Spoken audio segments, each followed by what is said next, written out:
Welcome back. I hope you enjoyed your lunch break. And today we're going to talk about scalable vector graphics and the security impact on the modern web. I renamed the talk, to be honest, and I called it The Image That Called Me, and you will know soon why that actually happened. I think we can skip the introductory part because we had this yesterday already, so we can just head over to the talk and buy us some time. What are we going to talk about today? As the title indicates, we're going to talk about scalable vector graphics, about SVGs and the modern web, and especially the impact on the modern web and the impact on securities. We're going to learn what SVGs are, what they are capable of, which browsers currently support SVG, how they support it, in which ways SVGs can be deployed. We will see that there are kind of conflicted areas in SVG support. We will see what they are and what impact they have, and we will learn what all this has to do with actual web security or security overall, or even browser security. Let's talk about SVG images as general. Scalable vector graphics are a XML-based format. So if you have a look at the sources of an SVG image, you will see XML structures, most usually. Therefore, SVG images are very versatile. You can use them in many occasions for many purposes. They are accessible. It's basically, you can have a look in the source code. You can add metadata to comment several sections. Search engines can easily crawl SVG images, extract this metadata, so there's a lot of advantages. SVGs are even compressible. There is a kind of substandard which is called SVGz, which is basically a gzipped SVG, and you can do some funny playthings with them as well. And most importantly, SVGs are stylable, so there is CSS you can apply on the elements inside an SVG graphic, and there is even a whole subset of separate CSS elements, CSS properties, and CSS values that are specifically available only for SVGs. Most of them is for typographic needs, like font kerning and other properties, filling brushes and stuff like that. SVGs are, of course, open. They are open source. You can just have a look into the sources, understand what the software creating the SVG or the author manually creating the SVG was thinking. And given all these facts, SVGs are as well great for mobile devices. SVGs were initially, or there is a whole SVG substandard only dedicated for mobile devices. We will learn about that later on. SVGs, given by the fact that they are XML and they have to be well-formed and valid, are easy to pass and easy to process. So it's not as complicated as this dirty HTML dialect or something like that, where you don't need quotes or don't need trailings or just valid structures. SVGs have to be valid and well-formed. The format itself is rather ancient. It's over 10 years old, actually. And we've been sitting on this format, and the browsers have been sitting on this format for 10 years as well. But so far, there was not real impact on the security of the www, of the World Wide Web, because one important fact was missing. We were going to see what this is. And SVG has relations to HTML5, or as they call it now, HTML, the living standard, where the recommendation or the standard draft is clearly recommending or urging browser vendors to support SVGs, to support them via image tags, via plugin tags, such as embed, object, iframe, opening them directly, and even inline SVG. And we're going to see later what this is going to be. Let's learn a little bit about SVG history. SVG was back then proposed by several W3C members in 1998. And it's a derivation from Adobe PostScript and from VML. Who of you here knows what VML is? Very good. VML, I would say, is a horrible dialect which was created back then by Microsoft, which was attempting to give HTML the possibility of displaying animations, of adding the factor of time, being able to say start with this and with this over a certain amount of time. If we have a little bit of time left after the slides, I have a nice example for VML, which is definitely proving why VML is extremely nasty. But basically, it was there and it was supposed to be an animation format. Some even call it, or a subset of it is called HTML plus time. Maybe some of you know it. Then there was, of course, Adobe PostScript. There was PGML, which was Precision Graphics Markup Language, and several companies submitted their proposals for the standardization to the W3C, and basically the W3C said, none of this is really perfect, so let's just take all these benefits, glue them all together, and create something new, and that basically was SVG. So it was developed in 1999, and it's currently at version 1.1, which is not very much if you think about the long time it had to last and to ripe. So one might think that not many things happened on the SVG playground. There is a version 1.2, but still a working draft, and rumor has it that there won't be a release for 1.2, but it's rather going to be overtaken by SVG 2.0 in some months or even years. Meanwhile, we have very good browser support. We have Gecko, so all Firefox, Mozilla, and so on based browsers, which are natively supporting SVG. Firefox supported SVG initially with the release 1.5, so the support is quite mature meanwhile. WebKit was supporting SVG in a very early stage as well. Presto, the Oprah layout engine, same thing. They even supported way more than necessary. We're going to see to what this leads later on. And meanwhile, we even have the benefit of Trident, the Microsoft Internet Explorer layout engine supporting SVG natively. And this was one of the main reasons why SVG didn't impact on the web at all, because Internet Explorer did not support it. You had to install a plugin from Adobe, and no one wants to install a plugin from Adobe.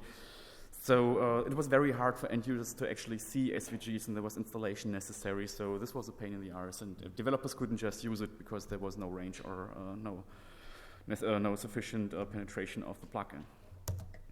Here we have a very, very basic SVG example to just show off how simple the language itself is. It's basically a red dot. I doctored the shadow in there myself natively. It's not there, it's just to look better. You can see we have a starting SVG tag, which is applied with a namespace w3org/2000/SVG. Then we have a circle element, and the circle element isn't doing anything else than drawing a circle. We give it a radius. We don't use any units here. We just take radius 40, so whatever the device is actually using as a unit, it will be fine. Could be pixel, could be EM, whatever we need here. Then we apply the attribute fill, give it the attribute value red, and we have a red circle, and that's about it. That's how easy SVG is. There is a whole SVG family with several children, and I'm starting bottom up. The most comprehensive big brother of the SVG family is basically SVG full, supporting an overall array of 81 tags. I think HTML has about 99 with all of them combined, some proprietary ones, so you can see the complexity is not that far away from HTML tag-wise and attribute-wise.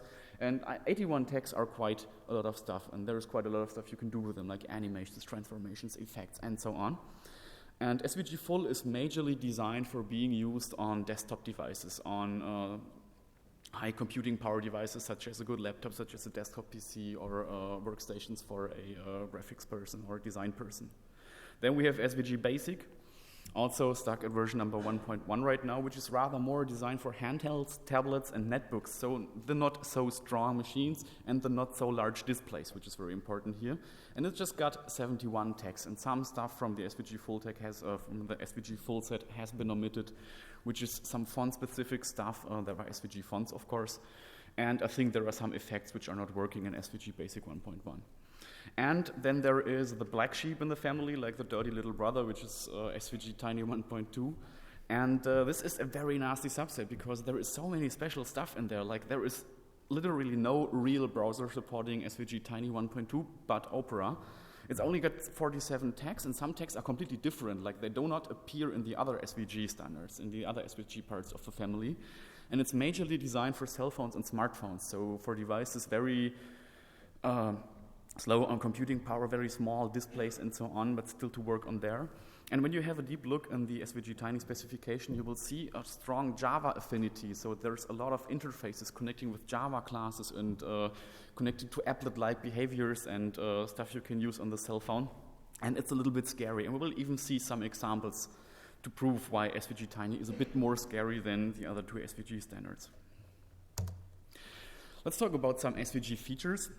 What you already saw was geometrical shapes, like you can just draw a circle, but you can move on and be even more complex and creative, and you can draw an ellipse or a square or just a line and more. You can define paths, you can fill all this stuff, you can define gradients, you can even use SVG fonts. There was some funny bug in Oprah back then with SVG fonts I'm going to tell you about later.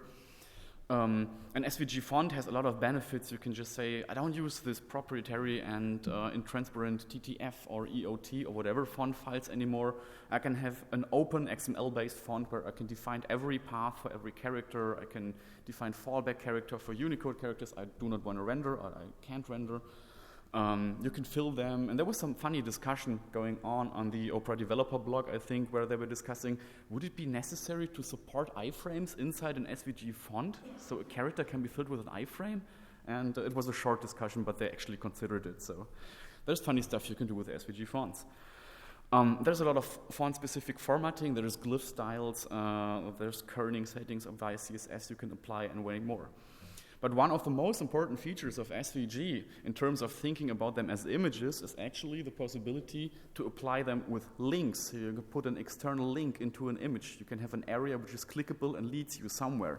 You can even include stuff. You can say, hey, I'm a link and just fetching something which I will display in the document later, which is quite scary in some situations. So you can see SVGs are definitely capable of doing way more than raster-based images because they cannot use links unless you use one of these gruesome image maps from back then, like putting an image map around the defining zones, clickable areas, and so on. Who knows image maps?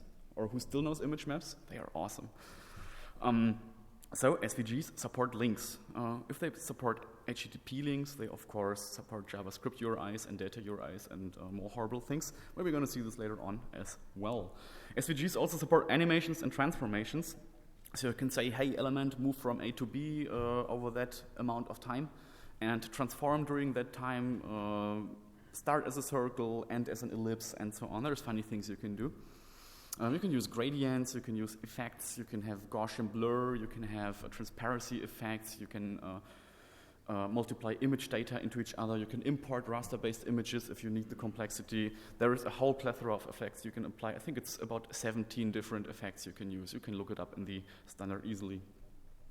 I already mentioned the possibility to add metadata, which is giving SVGs the property of being very accessible or potentially very accessible, of browsable. The search engine has way more fun browsing and parsing an SVG than a raster-based image. And I think most of you know the lack of quality of the Google image search. I do not want to bash it because it's impossible to write a good image search unless there is a huge amount of tagging and metadata. So if you search for stuff in the Google image search or in any given image search, you will find so many false alerts and so many false positives or images you just cannot use, and which have nothing to do with the actual search term. And this is something SVGs can actually defeat because you can put the info in there and make sure the images actually get found and get not being kind of interpreted by the surrounding markup or something like that, or the file name. But most importantly for this talk is the capability of SVGs to use scripting and events. So yes, we can just take a script tag and put it in an SVG, and it's going to be all right. We can say, hey, SVG, here is one element, which is our red circle, for example. Let's give it an almost over and turn it green on almost over. And all what you can do in the JavaScript DOM, or basically almost all you can do in the JavaScript DOM, or in the browser DOM, you can do with SVGs as well. They even have an own DOM, it's just called the micro DOM in some situations, and some browsers actually apply SVGs with a different DOM than the actual browser DOM, but this is very much detailed already. And last but not least, with SVGs you can include almost arbitrary objects. So an SVG can very well contain an applet, and an SVG can very well contain a PDF or anything else, or a Flash file. So that's how flexible SVGs are. There is even a dedicated tag for including arbitrary objects, which is called foreign object. So whatever you put in this foreign object, as long as the browser understands it, it will be rendered inside the SVG. And this is quite interesting, and we're going to see later in the demo section why this is interesting. And this is also the reason why the talk is called how it's called. This, don't be afraid, is not a real tiger. This is one of the SVG demographics from back then. Originally, this legendary tiger was used to demonstrate the capabilities of GhostScript, if I remember correctly. And it became a kind of quasi-standard for just displaying the power of vector-based graphic languages or vector-based images. You can see you have gradients, you have a small amount of effects, you have paths and all that stuff. So this is one of the most well-known SVG demonstration pictures. I think it's ancient as well. It's from the early 2000s. Let's talk about SVGs and scripting. The following very simple SVG example will execute JavaScript. And, well, that's all. You don't have to do anything more. It's very simple. You just take the standard SVG tag, apply it with a namespace, take a script tag, put an alert1 in there, and then you have an alert1 as soon as you open the SVG in your browser. This is a very simple example. We heard you see some more quirky examples. I hope you can read it in the last rows. If not, just let me know. You see the very first example up there, it's using a G tag. Who of you can tell me what the G tag is? Does anyone know what the G tag is? We don't have it in HTML, it's only existing in SVG. No one? No one knows what the G tag is? So you see the G tag is being applied with an onload handler. So you might think that the G tag is actually loading something like an image tag. Image onload do something, body onload do something. Would it load anything? Actually, no. The G tag is just a group tag. It's completely out of any capability of loading something or having visual impact. It's just a group element, just for internal document structure. But still it fires a load event. And this is indicating a very special feature of SVGs in many browsers. Any given tag, whatever you take, will fire a load event. So this can lead to a filter bypass in some situations. It's not very critical, but it can lead to a filter bypass. The next one, the example with the animation, is a little bit more interesting because here we can see, again, standard SVG tag, and in there we have the animation tag. And the animation tag is using the XML namespace xlang and then introducing the href attribute pointing to a JavaScript URI. This snippet will execute JavaScript without user interaction. And we don't even need to define the namespace for xlang. This is happening automatically in the browser. As soon as the browser sees, hey, there is something prefixed with xlang, I'm just going to fetch the xlang namespace and it's going to be all right. And this is an actual filter bypass. This worked in many situations so far. Next example is similar. It's showing off the capabilities of the foreign object tag. You can also apply it with an xlang and the href attribute and again execute JavaScript without user interaction. And the fourth example, using set, is very evil. Have you ever heard of the set tag or what the set tag is capable about? So I have no idea what the W3C was thinking back then because this is completely nuts. Imagine a tag which is capable of changing other tags, specifically the surrounding tag. So you have a tag which is just meant to change everything around this tag. Like you could just write it in the document, but well, you can also do it with this tag. In this example, the set tag is influencing the SVG tag because it's surrounding it, and it's influencing the attribute on mouse over. So there is no attribute on mouse over, so the set tag is just giving the SVG tag, which is surrounding it, the attribute on mouse over, and is setting it to alert 1. So if you hover the SVG, it's going to yield alert 1. You can even do this time-based and time-controlled, and you can use the animate tag for that. Now you can see in this very example, you don't have an event handler, you don't have an href, you don't have a JavaScript URI, you have two completely unknown attributes for most blacklist-based filters. One is called attribute name, only exists in SVG, and the next one is to. And these two attributes in combination generate the script execution. So this is quite nasty. On earlier Chrome versions, you could even influence the attribute onload and do it without user interaction, but with a smart on mouse over, which is filling the whole page, you can just emulate no user interaction.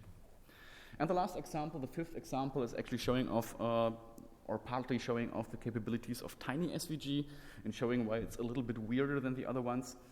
You can see again the standard SVG tag, which is surrounding the whole thing. And then we have a new tag which is called handler.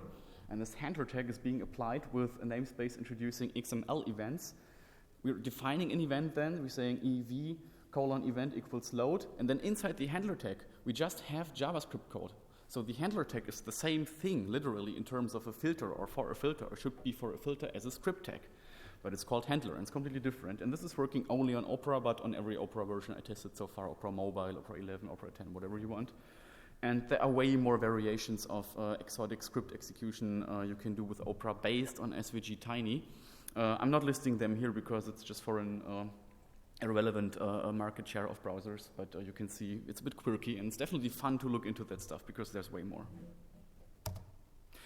So now we might ask ourselves, why is this a problem at all? Like, we just have an SVG image lying around somewhere on some domain, and someone has to go there and click it. But it's not really exactly the truth. So there are several ways of actually deploying SVGs nowadays. We're going to talk about 5 of these ways. And the first one is the most simple one, but still affected with some security risks. It's just opening the file directly in your browser. Just finding an SVG linked somewhere, click the link, open the SVG, done you are. The second one is the classic way, which was working for years in Internet Explorer, even with, in case this plugin was installed. It's just deploying an SVG in a plugin context, saying, hey, I just deployed with an object or an embed tag, or even an iframe tag, or what do you want to put here. This is not a very risk-effective way, and SVGs are not actually elevating any risk levels, because when you can inject an object tag or an embed tag in a website, you've won anyway, so SVGs are not making it any worse. And the third and more interesting way, the first way, which is way more interesting than the former ones, is deployment via image tag, and this is new. And this is the actual intersection SVG now has with HTML5, and the first way of making it a real problem on the web for current web security, because you can deploy SVG images with image tags. You might think, okay, image tags and SVGs can script. There must be something wrong, and there is something wrong. You can also use the image tag. I'm just calling it image to be able to distinguish a little bit better. Most browsers support both tags, so if you have a blacklist, make sure you don't only blacklist image, but also image, because it's practically doing the same thing. The fourth way of deploying SVGs is by using CSS. So you can use CSS backgrounds, you can use CSS list styles, you can use CSS content property on Oprah and many other browsers. You can even use cursors, so you can assign an SVG cursor to your website. So you have some animated thing floating around when you point something on somewhere, which is a little bit nasty. There is another way of deploying SVGs, but I don't want to unveil it right now because it's quite funny, and there's also going to be a lolcat. And the fifth way is, in my opinion, the most critical one. It's inline SVG. And inline SVG was strongly urged by the W3C and the WhatWG for HTML5 for browsers to support. So you can take any arbitrary web page, any HTML document, and just write some SVG code right in the middle of the document, like wherever you want, and it's going to render and it's going to work. So the parser is parsing the HTML and then jumping into the SVG context, then jumping out of the context again and rendering the rest of the page. And this is very, very interesting, and we're going to see some nice filter bypasses later on based on inline SVG. So, as you might think, when there are so many possibilities and so many new possibilities of deploying SVGs, there have to be some kind of security boundaries to limit the capabilities down, to say, based on the deployment, there must be kind of features available or not available. So what about if I have inline SVG, can I allow computing power intense effects? Or would that be taking care of DOSing the machine? Can I allow scripting via image-based or image-deployed SVGs? Can I allow this? Can I allow that? This is a little bit complicated. And the major problem here is that there is no specification or documentation on what browser vendors should actually do.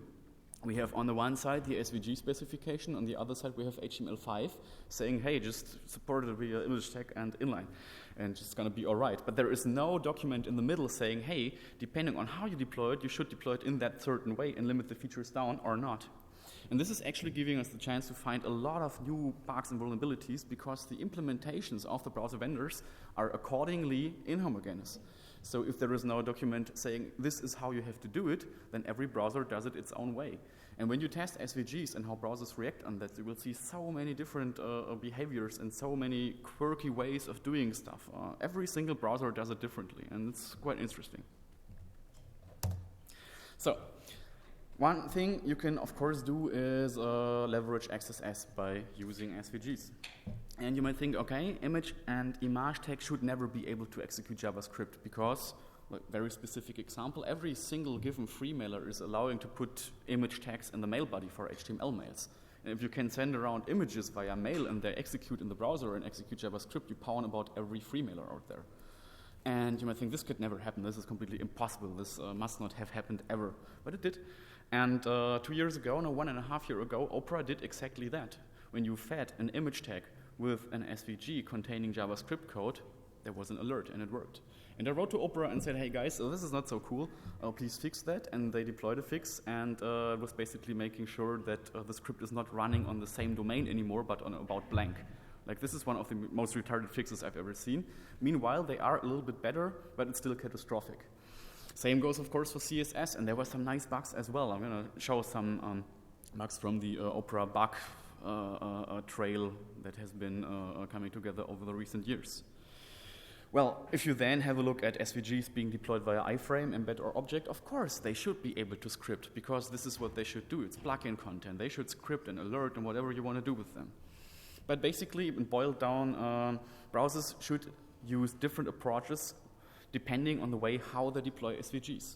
And what we could see so far was basically a kind of learning by fixing. So browsers did something, they did it wrong, a report came in, they fixed it or tried to fix it, and so on. It was like elevating the whole thing over several months and years, and I think there were at least about 300 emails with browser vendors just talking about SVG in the last 1.5 years, maybe 2 years. But first of all, let me introduce you to one very cheap and cheesy attack. Like, I'm not really proud about talking about this attack pattern because it's really, really simple, but you might not, it might just work. It's so simple and so effective that it just might work. Imagine you have like a standard user, and the standard user is going to some website where, let's say, he can or she can find pictures of ladies in swimsuits, and decides this very particular lady in a swimsuit is very attractive. I'm going to save this image to my hard disk. And usually you can be relatively sure that when you save an image to the hard disk and double-click it later on for a repeated viewing pleasure, then nothing is going to go terribly wrong. It could be an exe file, but Windows is saying, oh, this is executable, don't do it. It could be this, it could be that, but usually there is not so much danger in downloading an image and double-clicking it later on. I do it all the time. So what if this image is not actually an image, is not actually a JPEG or PNG, but an SVG? So you have it on your local hard disk. You have it in, let's say, C:\downloads or /home/my name/downloads, or wherever you save your stuff. And you double-click it, and you think it's a JPEG, and you think it should open in your standard image tool, in your standard image viewer, but it doesn't because it's an SVG, and it opens in your browser. And the standard user is not going to be able to tell if it's a PNG, an SVG, a JPG, or whatever it is. It's just going to, the standard user is just going to click. What then happens is the same thing, for example, if you open a local JavaScript file or local HTML file, better. It's just local JavaScript execution. And this script can do a lot of stuff. It can read the whole downloads folder. You can just read out local files with Ajax. It can read subfolders of your downloads folder or wherever you stored the image. And if you are really nasty as an attacker, you just have this local JavaScript file or this whole local JavaScript execution, fetch an external applet from somewhere, completely bypass the browser's same origin policy and the policies for local JavaScript execution, and do stuff on the hard disk just by double-clicking the image and hoping it would show the lady in a swimsuit again. And as stupid as this attack might be, it is possible, and I think it's very likely to happen, because you would not know that you just open a kind of complete mini web application, which is the SVG, instead of the image you're looking for. And on the website, the image is just looking like an image, just looking like exactly what you expect. So inline SVG is similarly critical, but a little bit more advanced. And like I already said, it's suggested by the HTML5 specs, and it's meanwhile working on all modern browsers. So even Oprah recently joined in and is capable of showing inline SVG in Oprah 11. Not in the release version, but there is a beta. It's the Oprah 11.5, and there you can actually test inline SVG on Oprah as well. But if you remember what I was telling about SVG, SVG is XML-based. So SVGs have to be strict. If you try to open an SVG file directly, which is not valid or well-formed, the browser will say, hey, stop, this is not well-formed XML. I'm not going to show this. I'm going to show you an error message instead. But in the HTML context, this is different, because HTML5 especially is meant to be dirty. It's meant to be for the users, for the content producers, and not for the developers or for the browser vendors anymore. The HTML5 parsers are extremely tolerant. You don't have to quote stuff anymore. You don't have to close tags anymore. You don't have to have them be semantically or structurally valid. You can just jump out of a list if you don't want to close the list. And there are so many dirty tricks you can do in HTML5 by creating basically unwell-formed and invalid markup, but still have the browser render it. And this is, of course, kind of the same then for inline SVG. So this is the first kind of way to deploy dirty XML, because the browser has to pass this as well. And what happens internally is actually that the browser is going over this markup, transforming it internally, then sending it to the layout engine, then jumping out again and doing stuff. And let me show you a small, unspectacular demo on how this is looking. So here you can see the latest version of Chromium. I think it's version 13 or something. And it's again the inner HTML tool from yesterday. And we're just right in the middle of a page. And we say, like, okay, we have, for example, an HTML tag. Whoops, sorry. And a p tag. And we say 1, 2, 3. And just right in the middle of the document, we start an SVG tag. And you see the output is here. And the first thing you might notice is that the stuff is self-closing. So we don't add any closing tags, but the browser adds them for us because the browser realizes, hey, I'm in this XML mode right now, so I should generate something valid for the layout engine. I'm just going to interpolate something together, and we're going to hope it's going to be fine. So if you then go ahead and say, for example, let's create a circle, and we say r equals 40 and fill equals red. You can see there's no circle so far, but as soon as we close it, there is the circle, and even the circle is self-closing.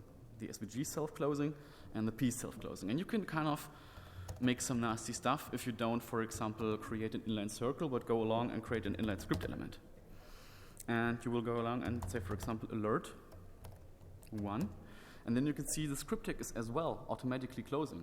And no browser up to date supports unclosed script tags. No browser will actually execute the script content. But here you can see it's closing automatically. And we can even just put in some completely invalid script code, like a closing B tag, and you will realize it will be completely emitted, it will be post-validated, and the result here will execute perfectly. We have an opening SVG tag, we have an opening script tag, we have the alert one, we have the closing one, we have the closing SVG tag, the B tag is being ignored, and if you write this to an HTML, you will hopefully see the alert or not, but I can show you later. So you can see this is the first time where you can actually use messy XML. You can mess it up as much as you want. The browser is going to fix it for you.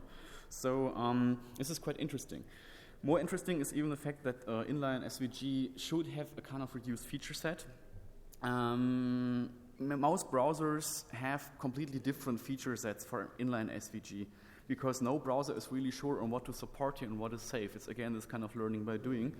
And this is just another reason why SVG, and especially Inline SVG, is introducing a lot more new XSS vectors. And I'm going to show you some actual bypasses, and one of these bypasses I'm going to show you later on is an actual no-script bypass.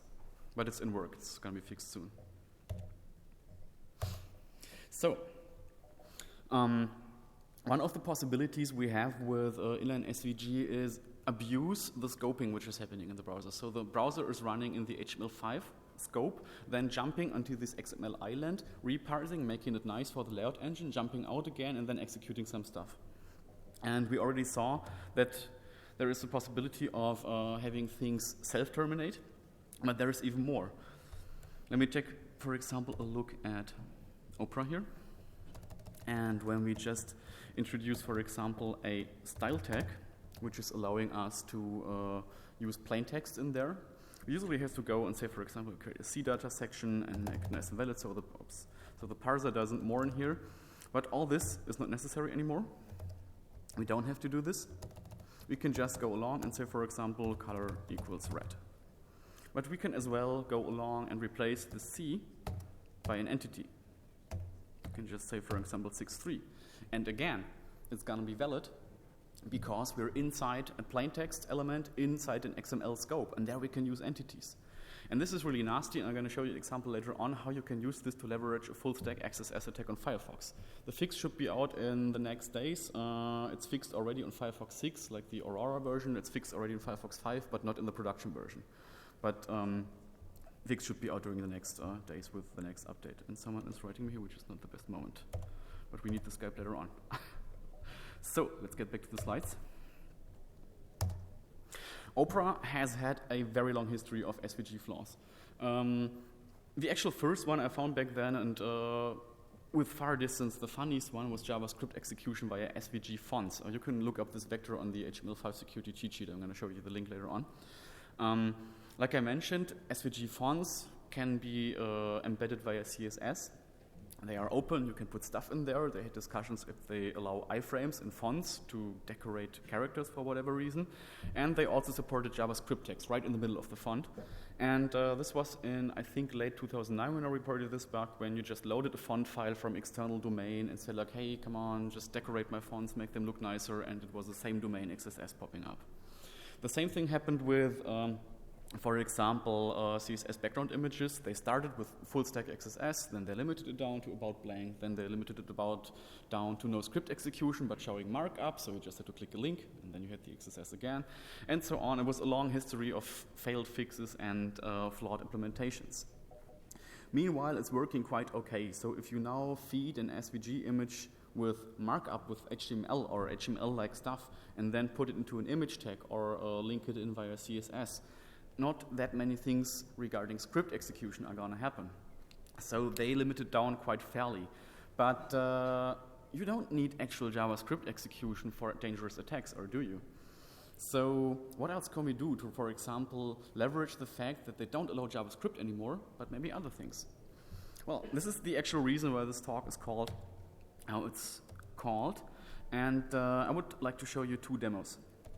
The first one was a demo crafted for the Oprah development team and saying, hey guys, this thing is dangerous, have a look at the test case. It's not cool what you support here, please fix it.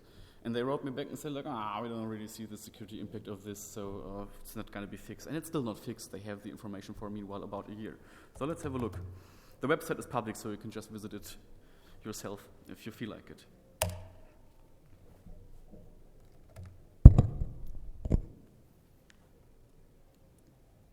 Here we have a website. This website is consisting of very basic markup. It's practically just containing 3 image tags. The first image tag is loading a file called YouTube SVG. The second image tag, it's not working right now, I'm sorry, there's something wrong with my JRE, is loading an applet via an SVG, and the third one is loading a PDF via an SVG. So would you say it's a good thing if you can load PDFs via an image tag? Would you appreciate the fact that right in the middle of your Gmail mail body of an email somebody sent you, a PDF pops up and says, hey, I'm the PDF, or hey, I'm an applet and I'm going to do stuff right now? I don't think it's very nice. The same is for Flash. I would never want a Flash file running in my mail body of my Gmail, and this works.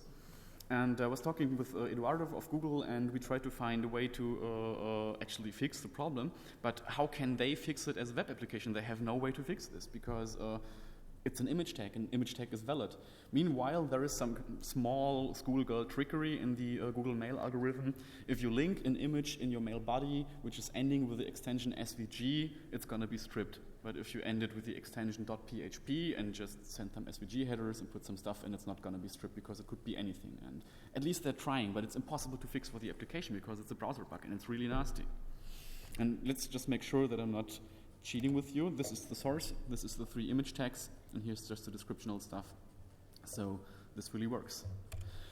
The next example is even more nasty, and the exact reason why the talk is called The Image That Called Me. So have a look at what's going. Why is there a Steam login? Incredible. Have a look at the tray. What do we see in the tray? We have the Acrobat Reader, which is urging me to do an update, but I don't wanna. We have the JRE, which is running here and throwing an error. What is this? And that's about it. So there is nothing else here. We have soundtrack or the volume settings and the stuff for the virtual box. Now let me go to very quickly to one website. And this website has extremely simple markup. It's just one single image tag, nothing more. Now see what happens. Just gonna make it a little bit louder. You might have to load it twice. Sometimes it doesn't work on the first. There we go. Oh, that's just an alert. Oh, Skype opens. What's happening? Look at this. It's logging me in. It's calling someone. It's making noises. And wait for it. Oh, someone calls. It's Mastliff of OWASP. How did that happen? Just an image tag.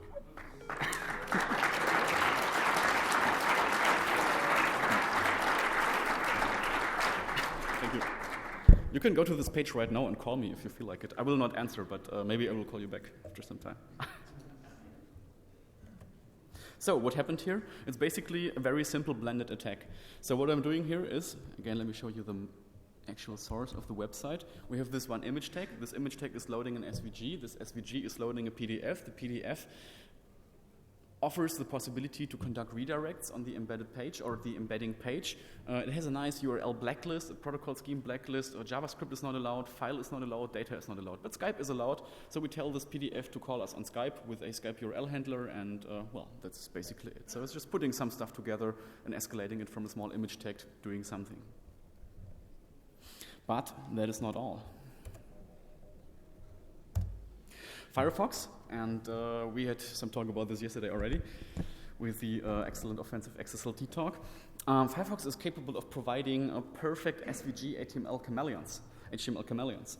And what you see here is an actually fully valid SVG image, but at the same time it's containing an inline XML style transformation, style sheet transformation, so an XSLT. So what you can do is not only load stuff from external or from the same domain, you can just go ahead and declare all the XSLT inline. So you can see here the standard processing instructions. Now we have the XML style sheet right over here, which is pointing to itself. You can see it right here. Then we have some stuff which is necessary to make it work in Firefox. We have the green code here, which is saying this is the benign code. This is just the SVG container. Inside the SVG, we can put about anything. The browser wouldn't be upset about that. We create a template which is matching on the file itself, on the container element itself. We set the whole stuff to be an iframe, and then we close the whole thing. We have our standard red circle, close the SVG, and we have the perfect SVG chameleon. Why do I mention this? Because this is not very special, and you can do this in several ways. I mention this because we were doing some research against websites actually using SVGs, and one of them is the Wikipedia. And the Wikipedia does have a filter saying, okay, you can upload SVGs, but do make sure that they cannot contain any malicious code. So they have a very basic but still rather effective filter of blocking any SVG uploads containing some executable stuff. Well, they didn't know about Inline XSLT, so we bypassed the filter and notified them and told them that you should maybe a little bit refine the filter. So let's have a look at how it works and how it looks.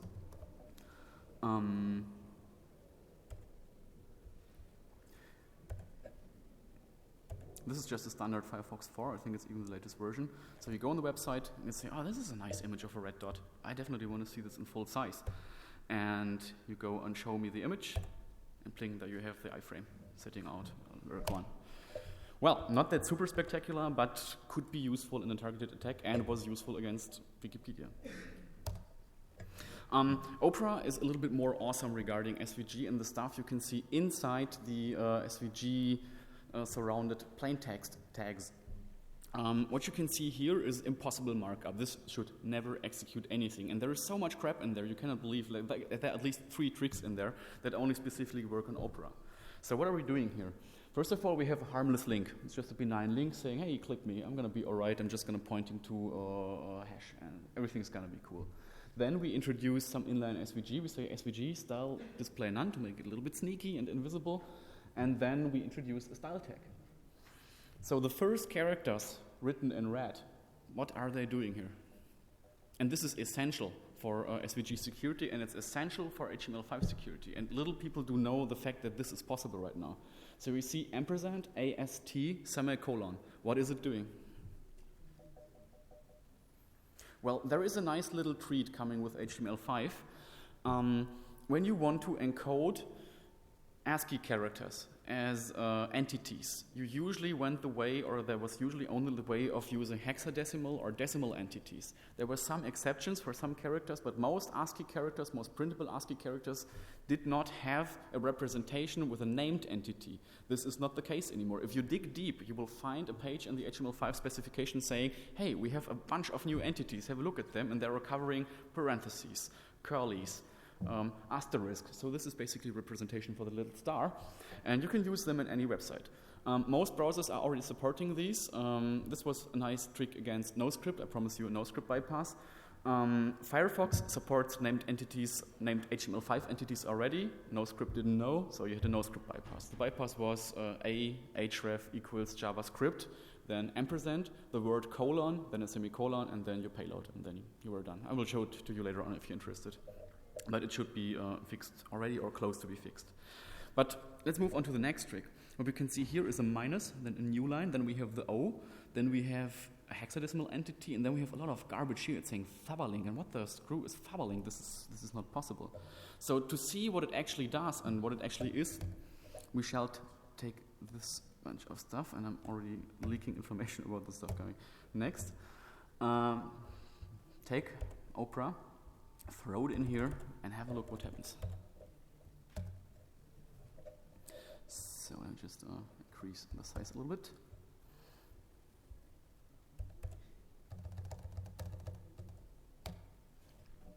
So here you can see we have all these entities, and we have the AST, which is turning out to be resulting in a little star and an asterisk. Then we have the opening curly, then we have minus O minus link. Who knows what minus O minus link is doing? Oprah possesses the possibility of executing JavaScript via CSS. Internet Explorer does it, we know that, via CSS expressions. Firefox once did it, we know that, via mods binding. But Oprah does it as well, and this is not very well documented. Little people do know that.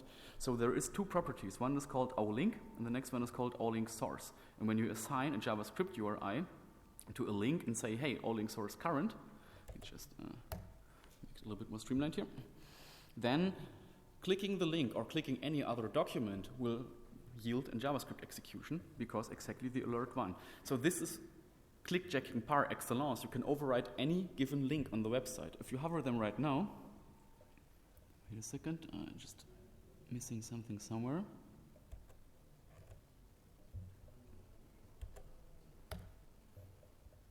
When you hover the link right now, you will see down there that it's actually saying JavaScript alert 1. You can click it, and boom, there you are. And this should never happen. And whatever your URL put into this link, as soon as you have the possibility as an attacker to inject a style attribute or a style tag, you can override any link on the website. Anything that is down there can be overwritten and can be turned into a JavaScript URI or an http://evil.com or whatever you want. So this is not the nicest feature. But there's more in here. So you can see we have this entity which is saying #45 faba. So what is that? What is faba? Where does this point to?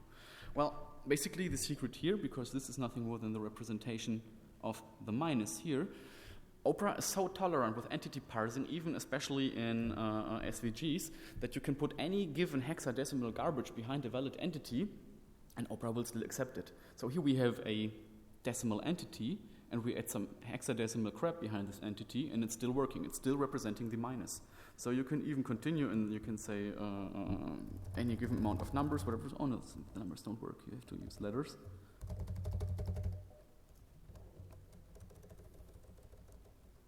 Oh, they fixed the length at least. Okay, now it's an invalid entity, so you can go up to here.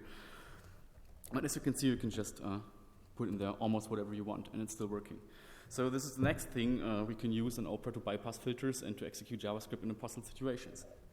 And this is exclusively working on Oprah. This is exclusively working inside SVGs. So you have to inject at least a style tag or an SVG tag to make this happen with all three tricks which I'm mentioning here. But some of you might have spotted it already when I was minimizing the slides.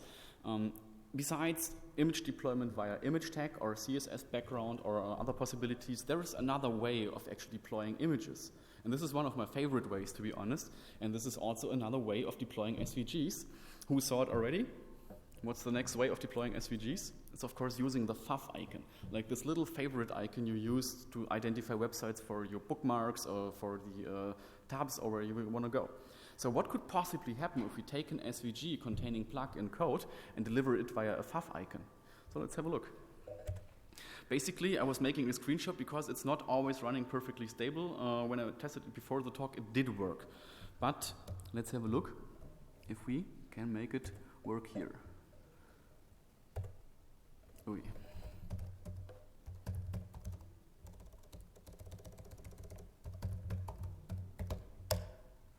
Ooh, that was not it. Sorry. So we open the test file, which is containing nothing more than a link tag and the header asking for a fav icon, and the fav icon is an SVG file. Let's see what will happen. Something loads. Come on, demo, be nice with me.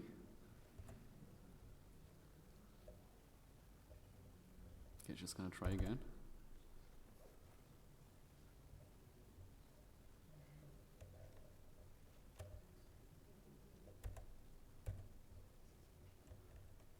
Damn it. One more. Aha, there we go. Suddenly, we have something here in our Chrome. And it's a YouTube video. And it's the Nyan cat. So we suddenly have an element in our browser Chrome. This is definitely not supposed to be there, and you can click it, you can interact with it, you can do stuff, and that's an awesome song, by the way.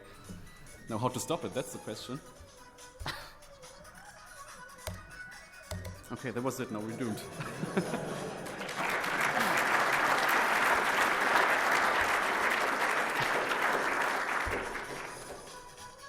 It won't stop. It won't stop at all. Like, I think I can close the browser and it won't stop.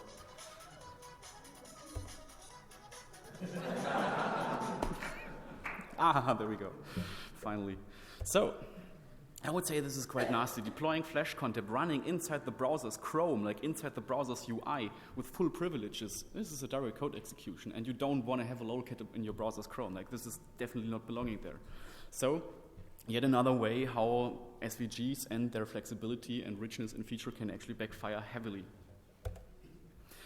Chromium, nevertheless, has some issues as well, and Chromium is not really affected by eccentric XSS or code execution like vectors, but Chromium shows off a very, very high parser tolerance level.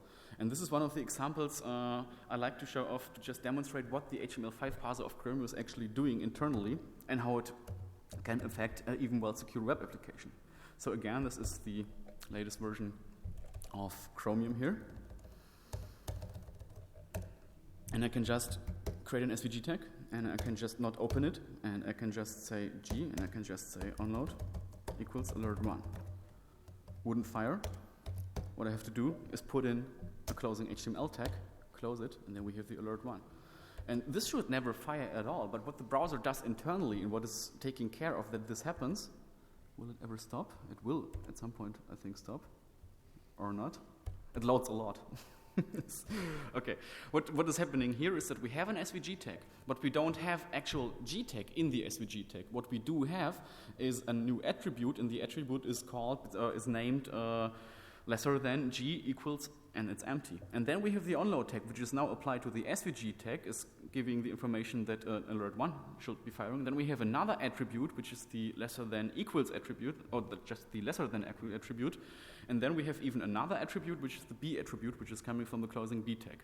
So this is what HTML5 parsers do to the markup you submit to them.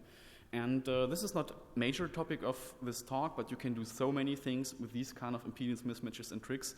You saw some tricks like this yesterday, but there is so much more, so I highly just suggest to just play with these things, experiment, write your own tools, or you use this tool if you like. There is interesting stuff to find with these things.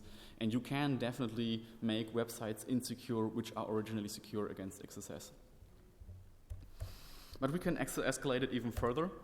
And there is a nice trick that is working on Firefox, like I mentioned, not working on Firefox 6 anymore because it's fixed, not working on Firefox 5 anymore because it's fixed, but still working on the widely deployed Firefox 4.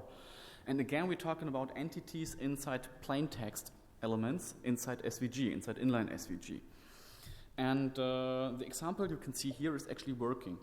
Who of you can tell me why this should never work and why this should raise an error? Basically, we have an opening SVG tag. You're going to see the demo soon. We have an opening style tag, and then we have a named entity. But the named entity is actually called LTImage. And there is no named entity called LTIMG or LTImage or however you want to call it. But the browser is that nice to us that he's automatically detecting, hey, wait a second, this is just LT, this is lesser than, so I'm just going to do something and end the stuff here and assume that this is just raw character data. And this is exactly what's happening. So let's have a look at the demo. We need Firefox 4, and we need Inline SVG. So we create the style tag, and then we create the broken entity. You can see already that stuff is happening here. Like there is actually an entity already.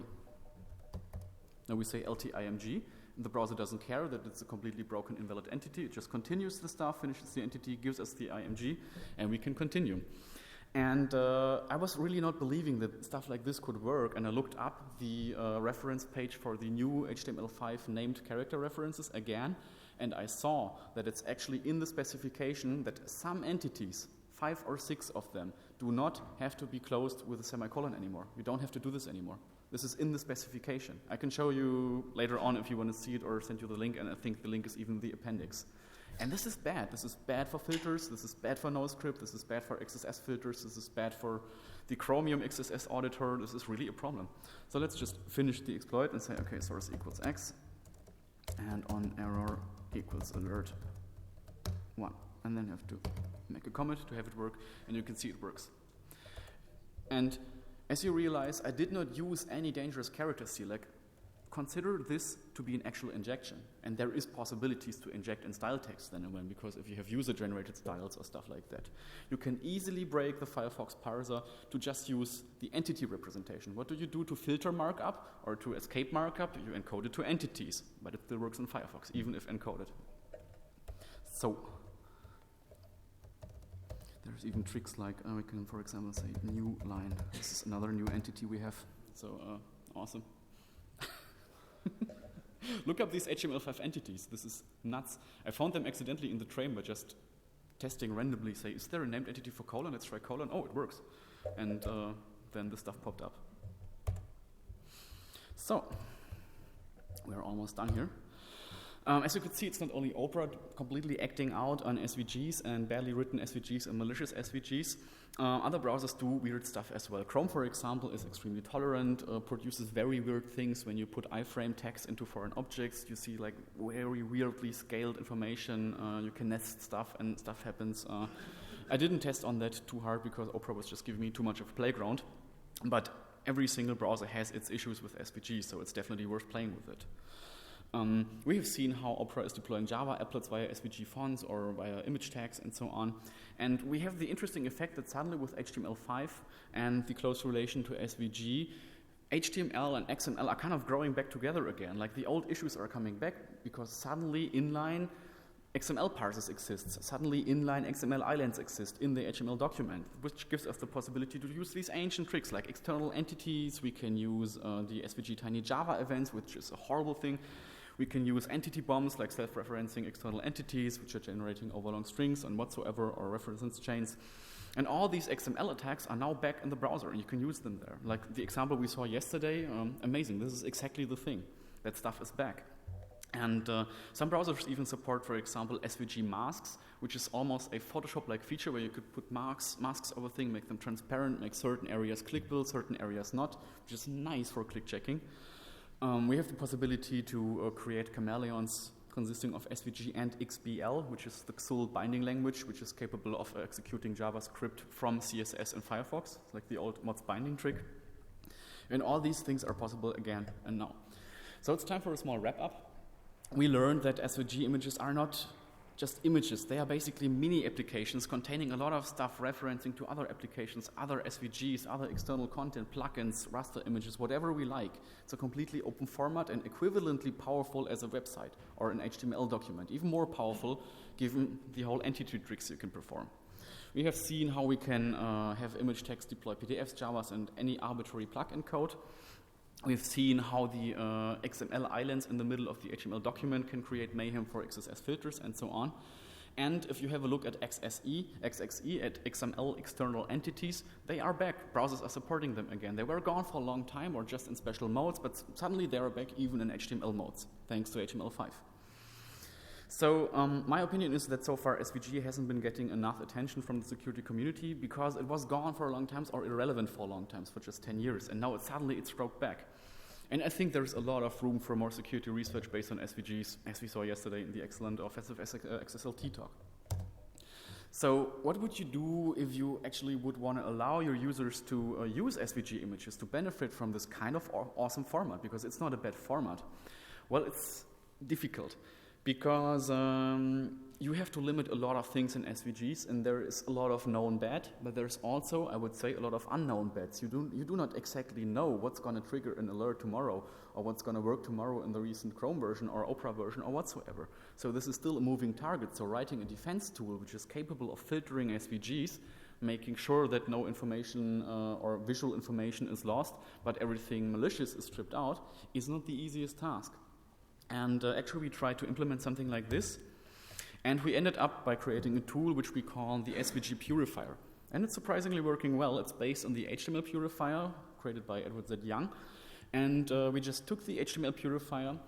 We forbid the HTML Purifier to allow any HTML tag, so we just pulled them all away and gave them a completely new array of tags and attributes and allowed combinations. So it's basically a huge whitelist allowing all these things in SVGs that we think are safe. We are not 100% sure about that. There was some community testing and it unveiled some more vectors, but It's not a silver bullet or something like that, but it's at least giving a website owner the possibility to have a nice filter for SVG images. The Wikipedia is very much likely to deploy it and to use this tool because they are based on PHP. The tool is based on PHP and they allow SVG uploads. There are way more platforms out there that are allowing SVG uploads. We have openclipart.com, we have DeviantArt, and many more platforms out there who are allowing this, and they could benefit from such a tool. You can have a look at the tool. There is a link here which is pointing to my domain and just /SVG purifier. It's very simple. It's got a text area, put some SVG code in there, click submit, and then you see the filtered result. We tested it for an academic publication with 150,000 SVGs. We shamelessly downloaded from the Wikipedia domain, and we got rather okay results. I think we had 96% of the images being converted with the SVG purifier, not having any loss of visual information. The problem we basically faced with the exotic SVG images uploaded there was that they were created by the Adobe Illustrator, and Adobe Illustrator is using some highly proprietary tags and formats to put information in there. There's a base64 representation of the image inside the image itself and more chaotic stuff, and we couldn't just convert them. We actually found 2 SVGs which had malicious code in them, so this was a little win.